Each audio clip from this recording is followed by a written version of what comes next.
Bien, el siguiente me habla también de un efecto fotoeléctrico, es de 2018. Me habla de efecto fotoeléctrico y me dice que se produce efecto fotoeléctrico en dos condiciones distintas. La primera condición me dice que es con luz amarilla. Entonces me dice que se ilumina con luz amarilla y se liberan electrones que son detenidos, es decir, con un potencial de frenado de 0,36 voltios. Y luego me dice que utilizo luz ultravioleta y en ese caso necesitamos un potencial de frenado de 3,14 voltios. Obviamente, porque los electrones, al ser iluminados con luz ultravioleta, esa luz ultravioleta tiene mayor energía y los electrones arrancados al metal serán más energéticos y por lo tanto necesitaré más voltaje para poder frenarlos. Lo que me decía era que calculara la constante de Planck. Es decir, que ahora lo que voy a tener que hacer es plantear un sistema, ¿vale? Y ese sistema, ¿cómo lo planteamos? Bueno, pues lo vamos a plantear de una manera muy sencilla. Es decir, vamos a partir, como siempre, de la expresión básica del efecto fotoeléctrico. Y en esta expresión básica del efecto fotoeléctrico vamos a hacer dos cambios. El primero de ellos va a suponer el cambiar esta frecuencia por una, haciendo uso de esa expresión válida en ondas electromagnéticas, la frecuencia se puede sustituir por la velocidad de la luz del vacío, en el vacío dividido entre lambda. Y por otro lado, la energía cinética de los electrones arrancados la voy a sustituir, como ya dijimos, la energía cinética de los electrones que arranca la radiación electromagnética se puede sustituir por la carga del electrón en valor absoluto por el potencial de frenado. Bien, como el problema me dice que estamos haciendo dos veces el experimento del efecto fotoeléctrico, la ecuación del efecto fotoeléctrico la vamos a aplicar dos veces. La vamos a aplicar una vez para la primera radiación y otra vez para la segunda. Si la aplicamos para la primera radiación, pondremos como subíndice 1, ¿no? Entonces la lambda será lambda 1 y el potencial de frenado será el potencial de frenado 1. Y para la segunda radiación, esa radiación ultravioleta, utilizaremos o reservaremos el subíndice 2. Vale, ¿qué es lo que tengo que calcular aquí? Me decía que calculara la constante de Planck. Entonces, ¿cómo calculo yo la constante de Planck? Pues resolviendo, es una de las incógnitas que tiene este sistema.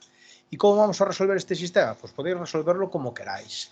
Yo aquí lo que hice fue, una vez que apliqué las dos ecuaciones, una a esa radiación amarilla y otra a esa radiación ultravioleta, las dos ecuaciones que me quedan resté una menos la otra. Entonces, restando una ecuación menos la otra, lo que me sale es esta expresión matemática de aquí, donde en el primer miembro de la ecuación lo que hice fue sacar factor común h por c. Entonces me queda h por c que multiplica a 1 partido por lambda 1 menos 1 partido por lambda 2.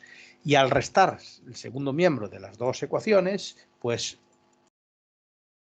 trabajo de extracción se va y me queda la carga que multiplica el potencial de frenado 1 menos el potencial de frenado 2, ¿no? El primer miembro de esta ecuación menos el segundo miembro de esta ecuación menos el segundo miembro de esta otra.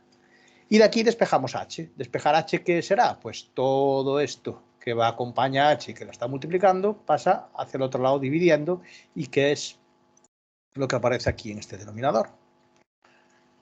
Ahora todos los valores son conocidos. La carga del electrón me la daba el problema, C también, los potenciales de frenado eran dos valores conocidos, que eran los datos, y las lambdas, las longitudes de onda de las radiaciones amarilla y ultravioleta respectivamente, que estaban actuando en este problema, también se conocen. Con lo cual, si sustituimos ahí valores numéricos, me sale que la constante de Planck tiene un valor, o aquí se obtiene un valor de 6,61 por 10 elevado a menos 34 julios por segundo. Recordad que la unidad de la constante de Planck era julio por segundo, ¿no? Con esto, el primer apartado estaría resuelto.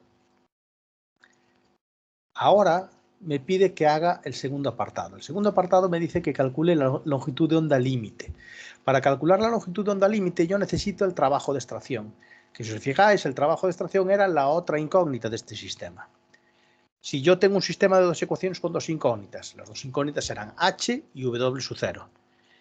Una vez que yo calculo h, para calcular la otra incógnita, la w sub 0, lo que tengo que hacer es volver a cualquiera de las dos ecuaciones anteriores y sustituir los valores numéricos que yo tengo para despejar, ¿vale?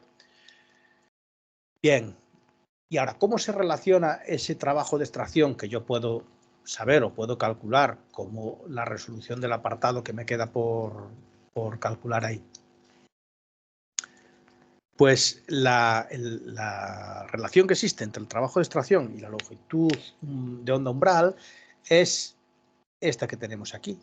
El trabajo de extracción en efecto fotoeléctrico es h por la frecuencia umbral o h por c entre la longitud de onda umbral. Con lo cual, la longitud de onda umbral despejando de ahí es h por c, es decir, el producto de dos constantes, entre el trabajo de extracción.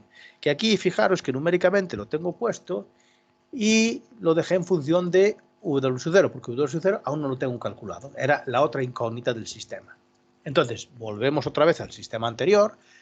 Una vez que yo calcule h, sustituyo h por lo que vale, que aquí es 6,61, que es lo que daba el problema, pero bueno, numéricamente tampoco va a haber mucha diferencia. Y resulta que el trabajo de extracción me salía 2,8 por 10 elevado a menos 19.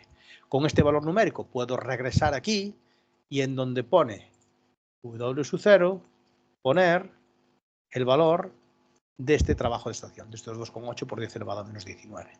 Entonces, arriba tenía un producto de dos constantes, abajo tengo el valor del trabajo de extracción y como resultado de eso voy a obtener la longitud de onda umbral que, como dijimos en más ocasiones, representa el valor de la longitud de onda máxima que es capaz de producir efecto fotoeléctrico. Por encima de esta longitud de onda, el efecto fotoeléctrico desaparece. Y por debajo, las radiaciones sí que son susceptibles de producir efecto fotoeléctrico en el fotocátodo, en el metal.